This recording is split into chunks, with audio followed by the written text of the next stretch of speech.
있습니다. 하나님께서는 축복 주시기 위해 욥을 연단하고 계시는데 욥은 여전히 그 사랑을 깨닫지 못한 채 감정이 단단히 쌓여서 하나님을 원망했지요. 모든 것을 아시는 하나님께서는 사람마다 가장 좋은 때에 가장 좋은 것을 주시기 위해 각자에게 맞는 연단을 허락하십니다. 사람의 생각에는 축복의 길인 것 같아도 하나님께서는 아니라 하시는 경우가 있고, 사람 보기에는 고난의 길인 것 같아도 하나님께서는 그 길이 큰 축복을 받는 지름길이라 하시는 경우도 있는 것입니다. 그러니 하나님을 참으로 신뢰하는 사람은 내 생각을 고집하지 않고 하나님의 뜻에 맡기며 어떤 상황에서도 흔들리지 않습니다. 이런 사람에게 고난이란 축복의 또 다른 이름이며 감사의 조건이 되지요. 시편 119편 71절에 고난당하는 것이 내게 유익이라 이로 인하여 내가 주의 율례를 배우게 되었나이다 말씀한 대로 고난이 왔을 때 자신을 발견하여 더욱 진리의 사람으로 변화될 수 있기 때문입니다. 그러므로 연단을 통해 참된 의인으로 이끄시는 하나님의 크신 사랑을 마음 깊이 깨달아 여러분의 삶에도 변화의 열매, 축복의 간증이 넘쳐나기를 주님의 이름으로 기원합니다. 자, 하지만 연단이라는 것이 이렇게 하나님께서 섭리하셔서 연단하시는 경우는 변화요 축복이지만 내 죄로 인하여 자초한 경우는 하나님께서 나 연단하시고 시험하신다 말할 수 없는 것입니다. 내가 잘못하고 죄를 지어서 어려움을 당하고 시험을 만나고 질병을 틈탔는데 하나님이 나를 연단하시나 보다 말할 수 없다는 것, 이것도 꼭 기억하십시오. 본문을 보면 욥은 자신의 힘든 상태를 몹시 처량하게 고백하고 있습니다.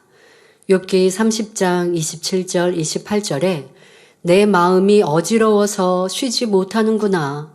환난 날이 내게 임하였구나.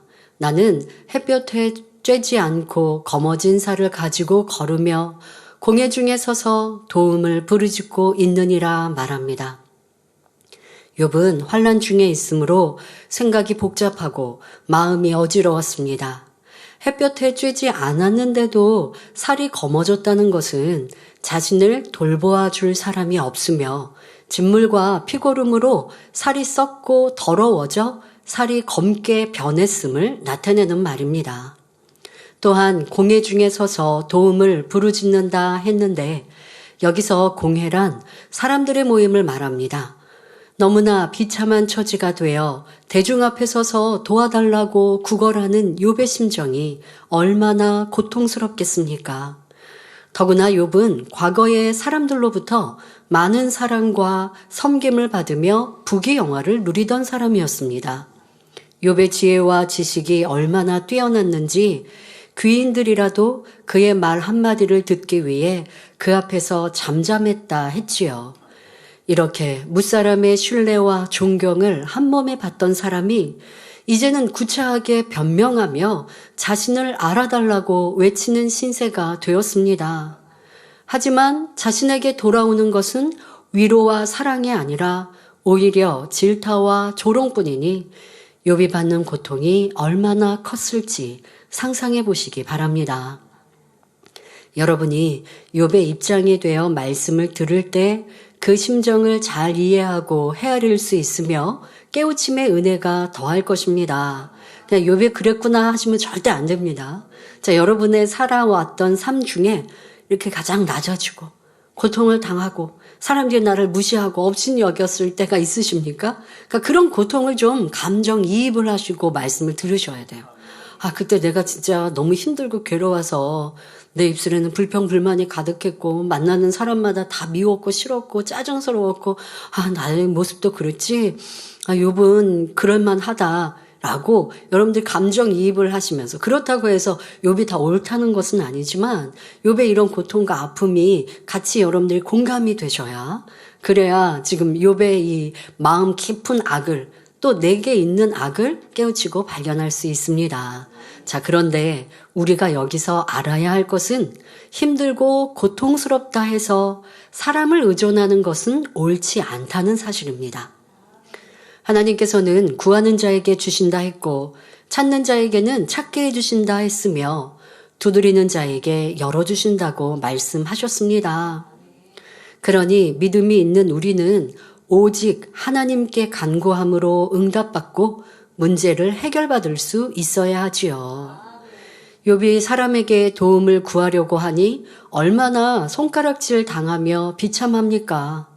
그러므로 잠언 3장 5절에 너는 마음을 다하여 여호와를 의뢰하고 내 명철을 의지하지 말라 말씀했고 시편 118편 8절 9절에 여호와께 피함이 사람을 신뢰함보다 나으며 여호와께 피함이 방백들을 신뢰함보다 낫도다 말씀합니다. 우리는 범사에 자신의 지혜와 방법이나 다른 사람을 의존하지 말고 오직 믿음으로 하나님께 구하여 하나님께서 주시는 은혜 가운데 넉넉히 감당할 수 있어야 합니다. 여러분들이 사람을 의지하지 않는 분들, 나는 사람 의지 안 해요. 사람 안 믿어요. 하시는 분. 그런데 자기를 믿으면 또 안 되잖아요. 그러니까 사람을 안 믿으니까 난 누구한테 내 속사정도 얘기 안 한다. 라고 하는데 그런데 내가 외골수적으로 살고 있고 외톨이처럼 살고 있다면 하나님은 그러라고 지금 이 말씀을 하시는 건 아닙니다. 네, 사람에게 의지할 것도 의뢰할 것도 없고 자기를 믿고 의뢰할 것도 없고 그럼 아무것도 못 믿으니까 나 자포자기하고 그냥 마음대로 살라고요? 그게 아니라 여호와 하나님께 아뢰고 그 하나님 앞에 문제를 해결하는 답을 얻으시라는 겁니다. 그거는 열심히 하셔야 돼요.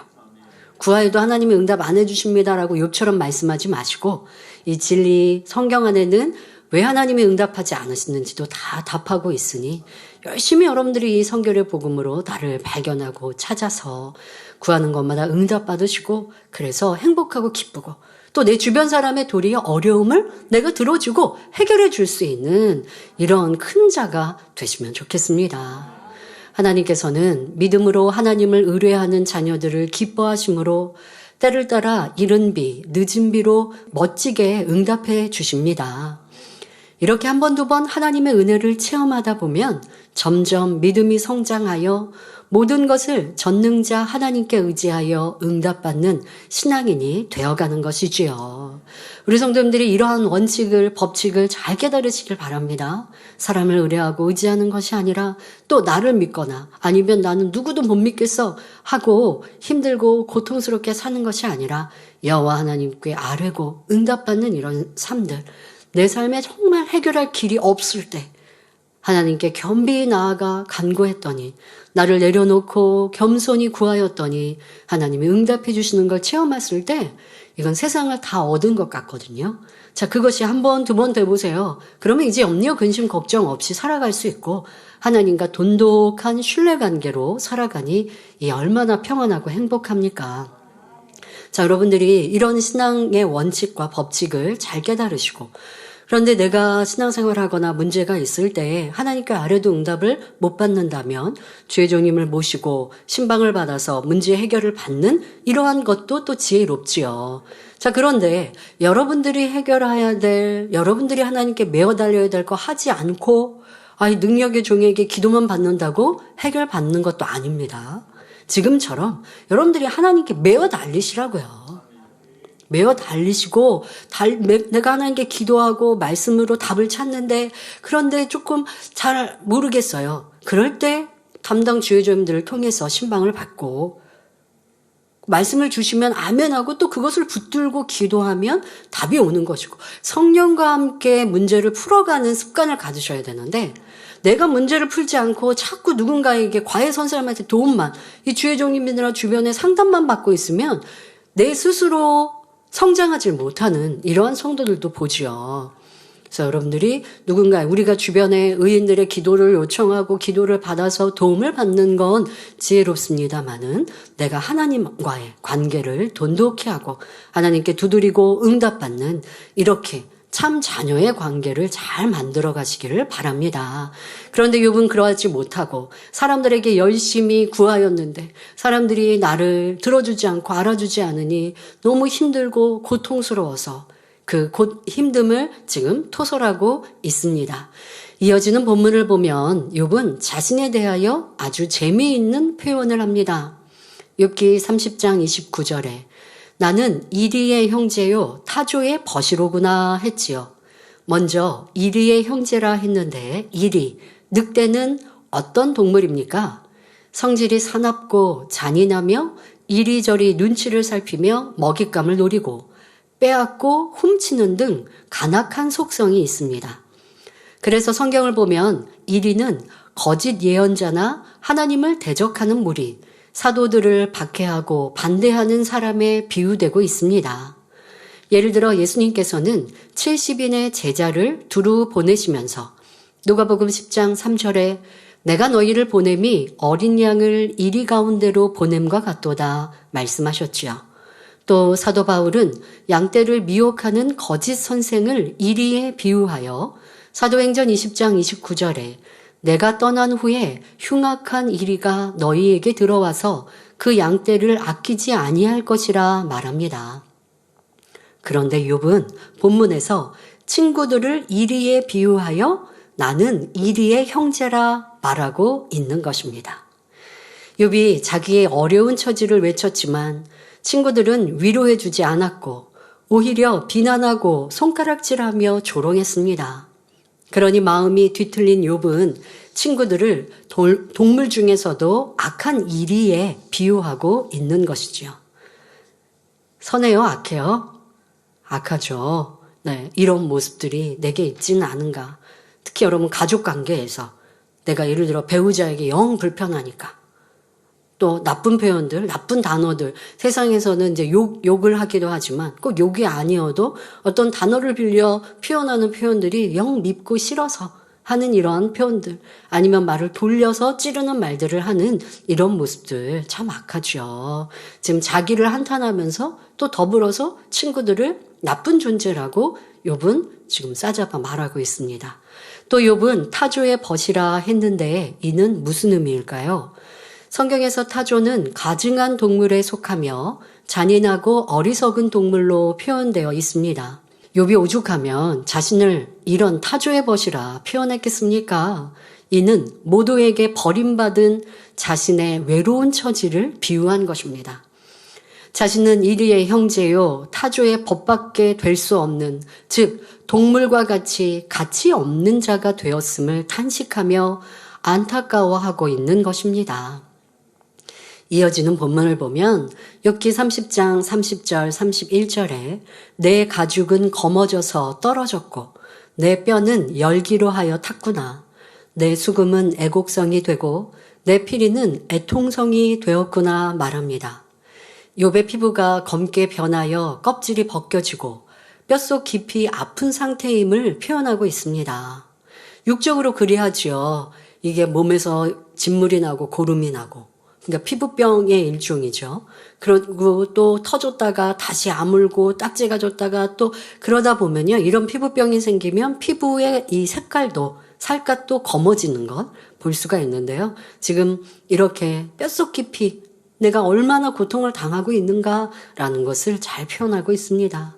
또 욥은 자신의 절망과 슬픔을 악기 소리에 비유하여 말하고 있습니다. 흔히 사람들은 노래나 연주로 희로애락을 표현하곤 합니다. 마음이 기쁘고 즐거운 사람은 행복한 노래를 부르고 즐거운 감정을 담아 악기를 연주합니다. 반대로 마음이 슬픈 사람은 슬픈 노래를 부르며 슬픈 음악을 연주하면서 슬픔을 달래지요. 욥에게 환란이 오기 전까지 수금과 피리 소리는 그의 즐거움이었습니다. 그러나 지금은 절망 속에 있다 보니 수금 소리는 통곡으로 바뀌고 피리 소리는 슬픈 곡조로 바뀌었다 말합니다. 수금과 피리 소리가 애곡하는 소리로 들릴 정도로 처절하고 슬픈 상태임을 말하고 있는 것입니다. 성도 여러분, 여기서 우리가 깨우쳐야 할 것은 무엇일까요? 온전한 믿음을 가진 성도라면 이러한 절망 속에서 어떤 행함이 나와야 하겠는가 하는 생각, 이것을 깨우쳐 보아야 합니다.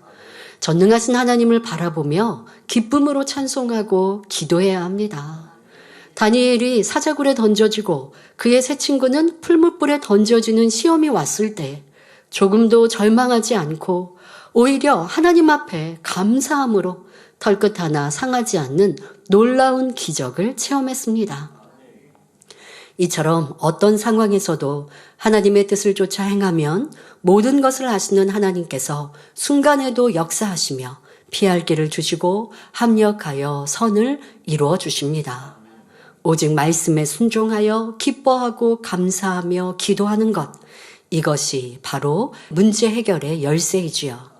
자, 지금 욥기를 여러분들이 한 절 한 절 보시면서 욥기의 상황을 우리가 이해하고 욥기의 상황과 내 삶을 돌아보고 또 그 속에서 욥이 잘한 것과 못한 것, 또 진리와 비진리를 여러분 설명하고 있는데요. 지금 욥이 자기의 삶을 한탄하고 있을 때 우리는 여기에서 영의 사람이면 이렇지 않았을 텐데 라고 하는 걸 깨달아야 한다 했습니다. 저는 대중교통을 잘 이용하지는 않습니다. 그런데 예전에 작년이나 재작년에도 전철이라든가 KTX를 이렇게 이용해 본 적이 있는데요.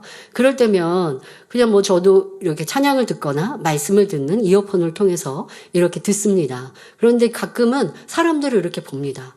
그럴 때 많이 공통적으로 제 마음에 갖고 생각했던 건 그거였습니다. 야, 이 많은 사람들, 어떨 때는 퇴근 시간일 때가 있어요. 그러면 되게 피곤해하면서 조는 분도 있고 또 대부분 많은 요즘 우리나라 사람들은 스마트폰을 보고 계시더라고요. 자, 그럴 때 야, 나는 얼마나 복된가. 말씀을 듣고 찬양을 들으며 하나님을 생각할 수 있으니 얼마나 행복한가. 이런 생각을 하면요, 정말 마음에서 기쁨이 절로 나옵니다. 그리고 이 지금 버스를 타고 있고 이 전철을 타고 있는 사람들 중에 하나님을 아는 사람은 얼마나 될까? 그러니 내가 열심히 복음을 전파하는 사람이 돼야지. 생각은 여러분 것이에요. 여러분들이 어떤 마음과 생각을 갖느냐, 영의 생각을 갖느냐, 아니면 그냥 보여지고 또 느껴지는 육신의 생각을 갖느냐, 그 선택은 여러분에게 달려 있습니다만은 그 결과는 참으로 다르죠. 이 사람 중에 나는 구원받았구나. 나는 천국 백성이 되었구나. 하나님의 사랑받는 사람이 되었구나. 얼마나 기쁜가. 그러면 얼굴에 미소가 절로 띄어집니다. 그래서 사람들의 표정, 우리 직장인들 또 우리 학생들 전철 버스 이용할 텐데요. 사람들의 표정을 보면 참 기쁨 감사 없는 표정이 참 많죠. 특히 퇴근 시간이면 얼마나 삶에 지쳐있는 표정입니까? 그 가운데 여러분들이 미소를 지을 수 있는 이런 영의 생각을 해보면 좋겠습니다. 모든 일들 속에 영의 사람이면 어떻게 할까? 하나님은 무엇을 원하실까? 자, 우리가 이렇게 살아간다면 성령의 음성 주관, 도우심을 받는 것이 참 쉬울 것 같습니다. 자, 그렇게 해야 하는데, 그런데 욥은 어떠합니까? 욥은 전능하신 하나님, 사랑의 하나님을 온전히 알지 못했기에 현실의 슬픔에서 벗어나지 못하고 계속 절망 속에 빠져 있습니다. 자, 여기까지가 욥기 30장입니다. 욥기 30장에서 욥은 자신이 겪는 환난과 고통을 호소했습니다. 자, 이제 시작되는 31장에서는 욥 자신이 얼마나 의롭고 깨끗한 삶을 살았는지를 하나하나 구체적으로 설명합니다. 욥기 1장 8절을 보면 하나님께서 사단에게 내가 내 종 욥을 유의하여 보았느냐? 그와 같이 순전하고 정직하여 하나님을 경외하며 악에서 떠난 자가 세상에 없느니라 칭찬하실 정도로 욥은 반듯한 삶을 살았습니다. 하나님께서 왜 이처럼 욥을 칭찬하셨는지 잘 알 수 있는 욥의 고백들을 지금부터 살펴보겠습니다. 욥이 지금 나는 이렇게 의롭게 살지 않았느냐라고 이제 31장에 설명을 하는데요. 그것은 꼭 자기 자랑만이 아니라 진실입니다. 사실이고요. 자, 이런 모습에서 하나님이 욥을 칭찬하실 만했구나라고 하는 것을 우리는 또 깨달을 수 있어야 합니다. 그리고 성도님들은 말씀을 들으면서 욥과 자신의 모습을 비교해 보셔야 합니다. 그리고 욥은 이렇게 진짜 하나님께 칭찬받을 만한 모습이었는데도 연단을 받으니까 악이 나왔는데. 그런데 나는 욥이 지금 자랑하고 있는 육의 행함의 모습 있잖아요. 지금 욥이 지금 이렇게 바라고 있는 모습을 내가 비추어 보니 나는 이렇게 부족하구나. 그러면 나는 욥처럼 연단을 받으면 얼마나 많은 악이 드러날까? 이렇게 여러분들이 대입을 하셔야 맞아요. 나는 욥처럼은 안 할 것 같은데? 그러시면 여러분 안 된다고요. 왜? 지금 이제 설명하는 욥이 나는 이렇게 살았다라고 말하고 있는 걸 볼 때 정말 반듯하게 살았고 정직하게 살았었는데 그랬는데 그 마음의 깊은 악은 또 있더라는 것이죠. 그러면 행위가 온전하지 않는 사람은 그 마음의 악은 더 많은 거예요. 자, 이렇게 여러분들의 부족함을 발견하시고 발견되었다면 이제 변화의 시간을 가지시길 바랍니다. 욥기 31장 1절에 내가 내 눈과 언약을 세웠나니 어찌 처녀에게 주목하랴 했는데 이는 욥이 자기의 신조를 밝히는 말입니다. 보통 언약을 할 때 어떤 사람은 자기의 양심을 내세우고 어떤 사람은 조상과 가문을 내세우며 자기 명예를 걸고 맹세하는 사람도 있습니다. 각자의 가치관과 신념에 따라 가장 믿음직스럽게 생각하는 분야나 방식을 선택하는 것입니다. 욥은 그 중에 하나가 자신의 눈이었습니다.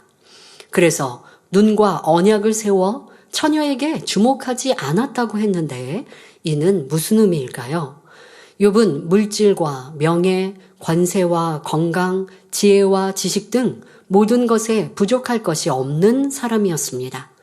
그런데 욥은 흔히 부자나 권세가들이 취하는 사치스러운 풍류는 즐기지 않았습니다. 역사적으로 권력을 가진 사람들은 예술, 음악, 춤과 같은 풍류를 즐기곤 했는데 그 중에는 주색, 바로 술과 여자, 향락이 포함된 경우가 많았지요. 욥이 이런 세속적인 풍류를 취하지 않은 것은 이런 일들이 하나님 앞에 합당치 못하다고 생각했기 때문입니다. 이는 간음하지 않겠다는 결심도 되는 것이지요.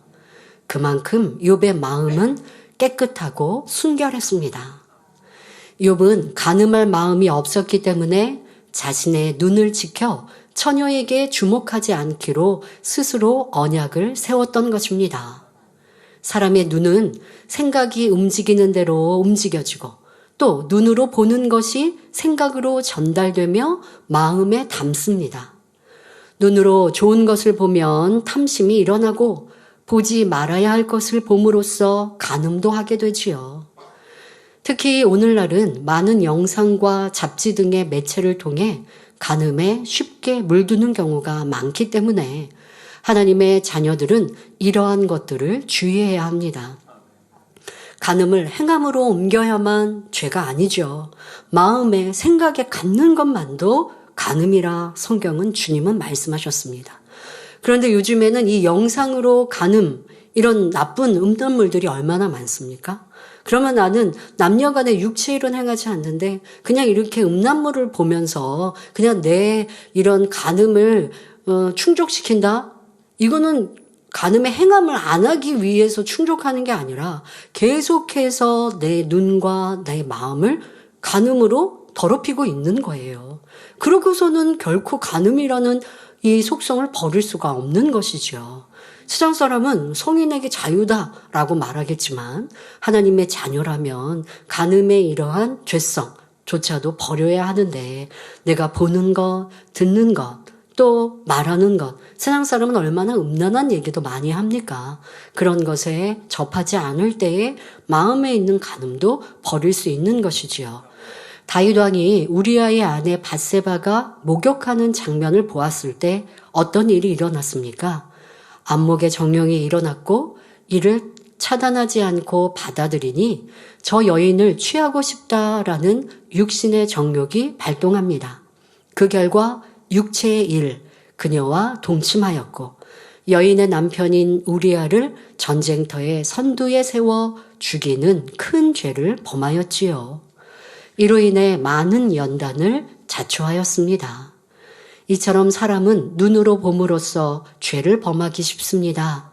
그러니 예수님께서는 마태복음 18장 9절에 만일 내 눈이 너를 범죄케 하거든 빼어 내버리라. 한 눈으로 영생에 들어가는 것이 두 눈을 가지고 지옥불에 던지우는 것보다 나으니라 말씀하신 것입니다.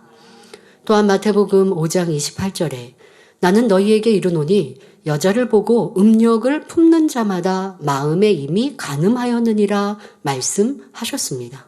그러니 음란물을 보고 있으면 계속 간음하고 있는 거죠. 네. 내 간음의 속성이 불을 지피고 있는 겁니다. 마음에 품는 것도 근본적으로는 간음이라는 동일한 죄의 뿌리에서 나오는 것이기 때문입니다. 그런데 욥은 처녀에게 주목하지 않겠다고 굳게 약속했으니 얼마나 깨끗한 마음입니까? 또 욥은 자신과 약속한 것을 반드시 지키는 사람이었습니다. 사람들은 어떤 것을 결심하고도 작심삼일인 경우가 많습니다. 예를 들어 술과 담배가 백해 무익하다는 것을 알고 끊어야겠다고 결단해보지만 그 마음을 지키지 못하니 끊지 못합니다. 신앙인 중에도 매일 기도를 해야겠다, 기도를 쉬지 않겠다, 하루에 한 장 이상 성경을 읽어야겠다, 이제부터 혈기 내지 말아야겠다, 자신과 약속해놓고 지키지 못하는 경우가 얼마나 많습니까? 어떤 사람은 전에 이렇게 영의 사람이었는데 지금은요 이렇게 자기 마음대로 산대요. 그 말은 무슨 말이냐? 나도 그렇게 하고 싶어요. 이거예요. 그게 좋지 않고 바르지 않다고 하면 내 입 밖에 내고 싶지도 않거든요. 왜 남이 잘못한 걸 끌어다가 왜 말을 하는데요? 난 궁금하지도 않은데. 근데 그런 말 왜 하느냐? 내가 그러고 싶은 거예요. 이런 말을 하고 관심을 갖는 것 자체가 이미 변개했던 내 마음인 거죠. 자, 욥과 너무 거리가 멀지 않습니까? 욥은 자기가 결단한 것, 결심한 것, 마음에 정한 거 요동하고 흔들리지 않았다라고 이렇게 자랑하고 자부할 수 있습니다.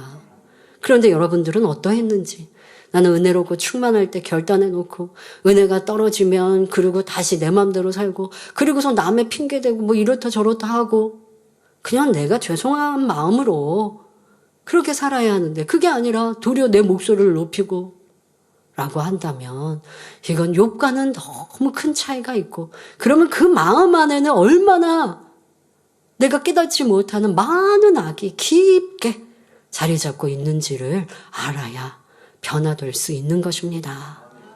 욥은 처녀에게 주목하지 않겠다 한 자신과의 약속을 반드시 지키는 사람이었습니다. 우리는 타인과의 약속은 물론 자신과의 약속도 지킬 수 있어야 합니다. 자, 여러분들이 주변에 많은 사람이 약속을 어겨도 그건 나랑 상관없는 거예요. 많은 사람이 약속 어기는데 나도 약속 어길까요? 그래야 되겠어요, 여러분? 그럼 약속 어기는 게 맞는 거예요? 부러운 거예요? 아니잖아요. 누가 어기든 누가 어쨌든 나는 내 갈 길 가는 거예요. 왜? 이 길이 생명의 길이니까. 더구나 하나님 앞에 서운한 것은 반드시 지켜야 합니다. 경솔하게 서원했다가 변개한다면 이는 하나님을 무시한 것이므로 하나님과의 사이에 담이 생기고 사단의 송사를 받아 시험환란이 따르게 됩니다.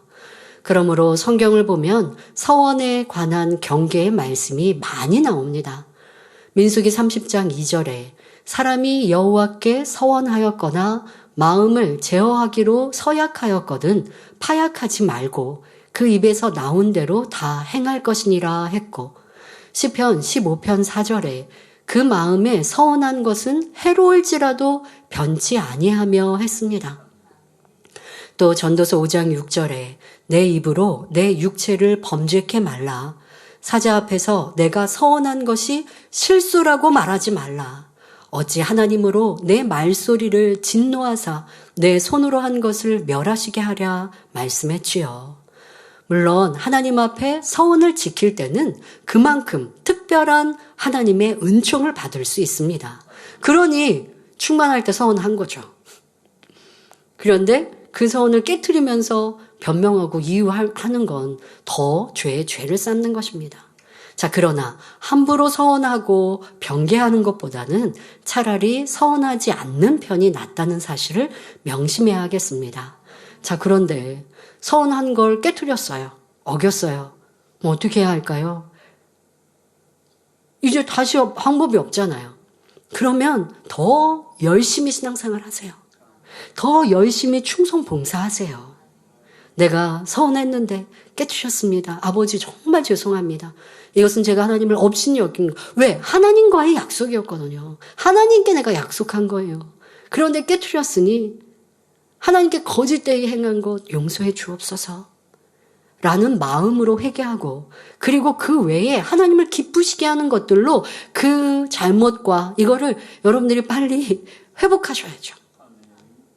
그렇게 하는 길로 더 열심히 가시면 돼요. 근데 이런 서원의 말씀을 드리면 매번 찔려서 나 어떡하나 라고 또 짐되지 마시고, 그렇다고 쉽게 서원했다가 어기면 더 안 되고요. 서원을 함부로 하지 마시고, 근데 지금까지 나의 뒤를 돌아보니 서원한 것을 깨트렸습니다. 어겼습니다. 라고 한다면 민망하고 죄송한 마음으로 철저히 회개하고, 그 외에 더 하나님을 기쁘시게 할 수 있는 충성과 열심, 무엇보다 마음의 할례 변화로 나아가시면 아버지 하나님께서 용서해 주십니다. 이어지는 본문을 보면 욥기 31장 2절에 그리하면, 바로 처녀에게 주목하면, 그러니까 내가 처녀에게 주목하면 위에 계신 하나님의 내리시는 분깃이 무엇이겠으며 높은 곳에서 전능자의 주시는 산업이 무엇이겠느냐 말합니다. 분깃이란 나누어 받는 몫으로 어떤 것에 대한 대가를 말하며, 산업이란 거기에서 풍성하게 맺어가는 열매를 뜻합니다. 쉽게 말하면 아버지가 자녀에게 각각의 몫으로 배분해준 땅이 분깃이라면, 산업이란 그 땅에서 맺는 열매를 뜻하지요. 욥은 만일 자신과의 언약을 지키지 않는다면 하나님께서 자기에게 주실 몫이 없다고 단정하고 있습니다. 내가 내 눈과 언약을 맺어 처녀에게 주목하지 않기로 했는데 만일 이 언약을 파기한다면 하나님께 무엇을 기대할 수 있겠는가? 이렇게 말하고 있는 것입니다. 이 말만 보아도 욥이 얼마나 정직한 마음을 가졌는지 알 수 있지요. 성도 여러분, 여기서도 자신의 마음을 돌아보시기 바랍니다. 혹여 자신과의 약속을 지키지 못하고 하나님 앞에 서운한 것도 지키지 못하면서 응답과 축복을 바라고 있진 않으셨는지요. 신명기 23장 21절에 내 하나님 여호와께 서원하거든 갚기를 더디하지 말라. 내 하나님 여호와께서 반드시 그것을 내게 요구하시리니 더디면 내게 죄라 말씀했습니다. 그러니 하나님과의 약속을 어김으로 죄담이 있다면 하나님 앞에 구하되 응답이 올 수 없다는 사실을 알아야 합니다. 먼저 회개하고 돌이켜 하나님과 막힌 담을 헐고 그 다음에 구할 때 응답이 오는 것입니다. 예로부터 신을 인정하고 내세를 생각하는 이들은 선한 양심에서 들려오는 영혼의 소리를 듣고 악을 행치 않았습니다. 반대로 마음이 악할수록 영혼의 소리를 저버리는 일이 많았지요. 욥은 비록 하나님을 만난 체험이 없지만 하나님을 두려워하면서 자기 양심을 최대한 지켜나간 사람이었습니다. 요즘엔 양심이 무뎌져 있고 양심이 화인 맞은 사람의 모습이 얼마나 많습니까?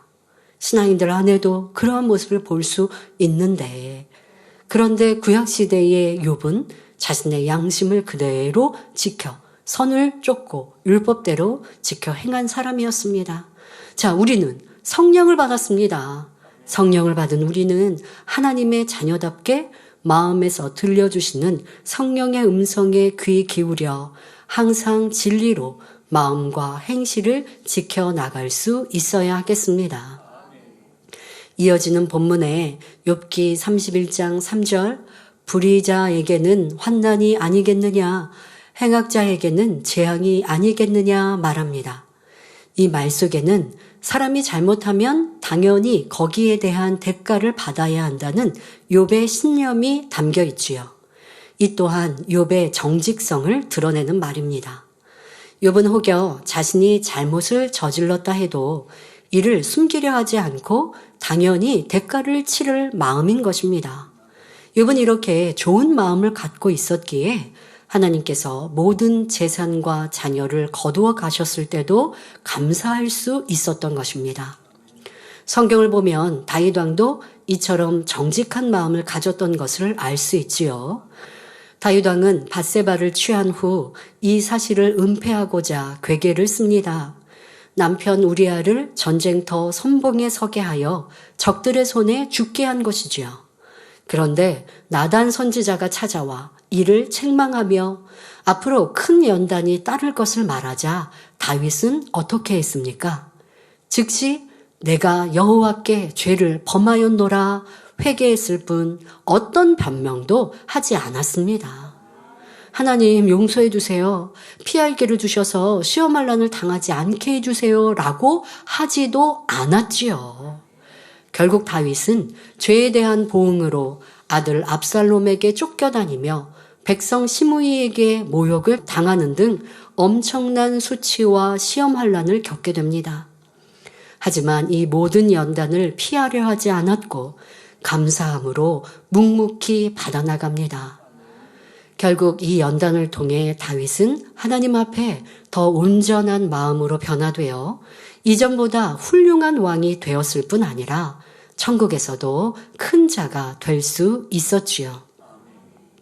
많은 사람들이 불의한 일을 행하고도 그에 대한 대가를 받으려 하지 않으며 어떻게든지 숨기고 싶어하며 피하고자 합니다. 이는 거짓됨이며 간사한 마음 때문이지요.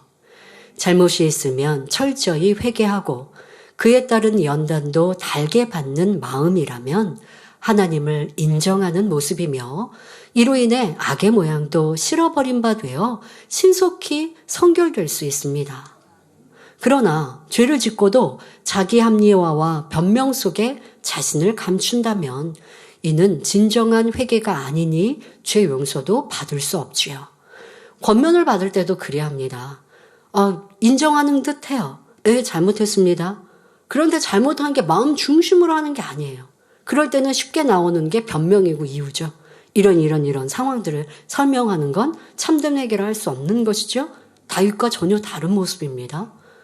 그리고 내가 알았습니다라고 변명 없이 인정한다고 해도 그 죄에 대한 느낌이 다 다른 걸 봅니다. 정말 내가 크게 있을 수 없는 잘못을 했구나 라고 한다면 그것은 중심의 회개이기 때문에 용서받지만 알기는 알겠는데 라고 별로 대수롭지 않게 느낀다면 중심의 회개가 되지 않아서 죄 용서받지 못하는 경우도 보는 것이죠.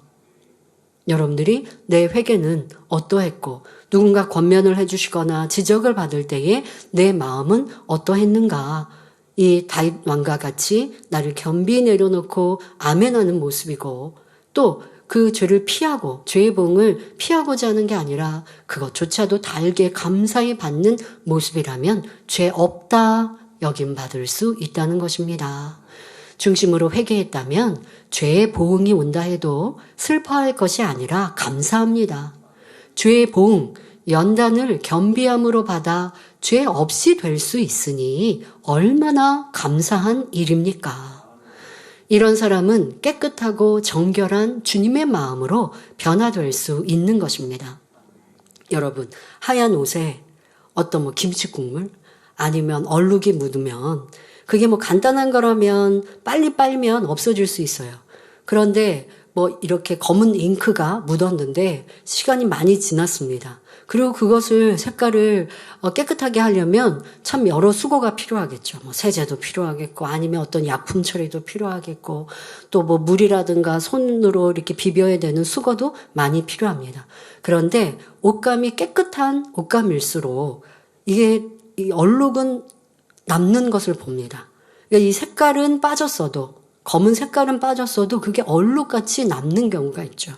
그런데 지금 말씀드린 것처럼 이 다윗의 죄의 보응, 연단을 기쁨과 감사함으로 받으면 이 연단을 통해서 이 얼룩 자체도 흔적조차도 깨끗하게 씻기는 거예요. 그러면 죄 없다 여김 받는 거잖아요. 그러니 얼마나 감사한 일입니까? 그러니까 이렇게 하나님을 매사에 인정하면 감사의 조건만 있는 것이요. 여름에 당한 일들 속에 저는 회개했고 돌이켜서 그때 철저히 회개했고 이제는 그런 죄 안 짓는데 왜 이런 또 어려움이 왔을까요? 그 죄는 아니어도 다른 죄는 지은 게 없냐고요. 이런 것도 돌아보아야 하지만 뭐 특별히 큰 죄 지은 게 없는데 왜 이런 어려움이 왔을까? 기도하다가 성령께서 내가 지난날의 죄에 대해서 이 다윗도 보면 회개하고 나서 지금 압살롬 아들로부터 받는 연단은 회개하고 시간이 많이 흐른 다음인 걸 보거든요. 자, 회개했는데 그리고 나서 내가 왜 이렇게 연단을 받나요? 하는 게 아니라 깨어 있으니 이게 내가 죄의 보응으로 받는 연단이구나. 근데 이것을 내가 선대하면 하나님께서 나에게 더 복 주신다라고 하는 감동을 받지 않습니까? 그리고 그 선으로 행하니 하나님은 축복해 주십니다. 여러분들의 받는 연단도 다 각가지 다를 수 있으나 연단의 성격이 무엇 때문인지도 정확히 깨닫는 것도 지혜이고 깨달았다면 기쁨과 감사함으로 더 온전한 모습으로 나오시면 축복입니다. 자, 그런데 욥은 인간의 도리를 저버리면 당연히 그에 대한 대가를 받아야 된다는 정직성을 가졌음에도 불구하고 왜 이처럼 악을 발동하고 있는 것일까요? 지금 이렇게 얘기한 것들 욥이 나는 이러했다라고 말하는 1절, 2절, 3절의 모습만 보아도 참 칭찬할 만하지 않습니까? 보통 사람보다 월등합니다. 자, 그런데 연단을 받으니 막 악이 많이 나오고 있습니다. 욥은 인간으로서 지킬 도리는 지켰지만 한계를 넘는 시험 환란이 임하니 도저히 이해할 수가 없었습니다. 여러분이 욥의 입장이 되어 생각해 보시기 바랍니다. 욥은 자기 양심을 쫓아 죄짓지 않고 정직하게 살았습니다. 자녀들과 모든 재물을 거둬가셨을 때도 하나님 앞에 감사할 정도로 자기를 지키는 사람이었지요. 이렇게까지 자신을 지켰는데 고통의 끝은 보이지 않고 몸까지 망가져서 점점 더 큰 조롱과 멸시, 천대를 받는 지경이 되니 하나님을 원망하며 따질 수밖에 없었습니다. 인간으로서 도리를 잘 지켰음에도 현실은 더욱 암담해져만 가니 이를 허락하신 하나님을 도저히 이해할 수가 없었던 것입니다. 그런데 하나님께서는 욥이 인간의 도리를 지키는 삶에 머물지 않고 영적인 진리의 마음을 이루길 원하시기에 연단하고 계십니다. 하지만 욥은 이러한 영적인 차원을 알 수 없었기에 재물과 자녀를 거두어 가실 때까지는 참을 수 있었지만 그 이상은 받아들일 수가 없었던 것이지요. 그런데 아브라함은 어떠했습니까? 하나님께서 사람의 생각으로 도무지 이해할 수 없고 이치에 맞지 않는 말씀을 하십니다. 100세에 언약의 씨로 주신 이삭을 아들을 번제로 드리라는 것입니다. 이때 아브라함은 하나님 어찌하여 이런 가혹한 명령을 하십니까? 이삭을 통해 뭇별과 모래알같이 수많은 후손이 나온다고 약속하지 않으셨습니까? 그런데 이제 와서 그 약속의 씨를 번제로 바치라고 하시다니요 하며 따지지 않았습니다. 선하신 하나님, 반드시 약속을 지키시는 하나님, 죽은 자도 살리시는 하나님을 믿고 기쁨으로 순종했지요. 이처럼 하나님을 온전히 신뢰함으로 순종하니 하나님께서도 아브라함을 믿음의 조상으로 세우시고 그를 통해 수많은 후손을 주시겠다는 약속을 신실히 이행하셨던 것입니다. 또 사도 바울은 주님을 만난 이후로 한 번도 주님을 향한 사랑이 변하지 않았고 어떤 환난 가운데서도 하나님을 찬양하였으며 순교하는 날까지 생명 다해 복음을 전했습니다. 그러니까 현실은 이해되지 않는 핍박과 어려움이지 않습니까? 난 주님을 너무나 생명 다해 사랑했는데 왜 내게 이런 핍박과 어려움이 옵니까? 사도 바울은 그리하지 않았던 것입니다. 하나님께서는 바로 욥에게도 이러한 영의 마음, 진실한 믿음을 이루기를 원하셨던 것입니다. 여러분, 이 믿음의 차이 정말 잘 아시겠죠? 욥이 받는 연단은 진짜 믿음이 좋은 상태에서 받은 연단이에요.